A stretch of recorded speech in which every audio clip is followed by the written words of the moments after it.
Good morning! Good morning mga lods. Magluluto tayo ng ginataang tilapia. Ayan, pinirito muna natin para para masarap siya gataan. Para medyo wala yung lansa niya. Ayan oh. Yan guys, nilagyan natin ng pechay. At saka syempre lalagyan din natin yan ng ng talong. Para masarap naman yung ating ginataan. O yan guys oh. Bali niluto ko na yan pero pananghalian yan kasi anong oras na din naman, 10:20 na. Ayan guys oh.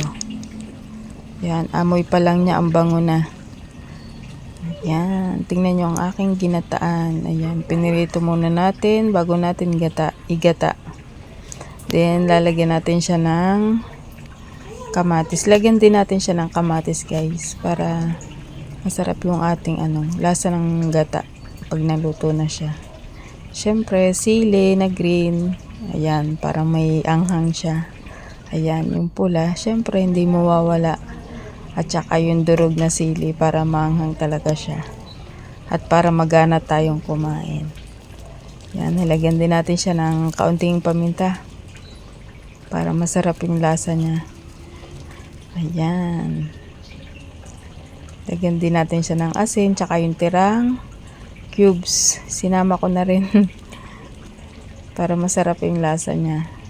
Tapos ipinanghuli ko nga pala dyan yung gata, yung unang gata. Nilagyan ko na kasi siya kanina ng yung pangalawang gata. Tapos ayan yung unang gata niya, yung malapot. Ayan guys oh. Yan, tapos kaunting betchin lang. Tapos pagkatapos nyan tinakloban ko lang din. Tapos then ayan na yun. Ayan na siya oh. Tatakloban natin siya. Tapos hanggang sa maluto na yan guys. Ayan.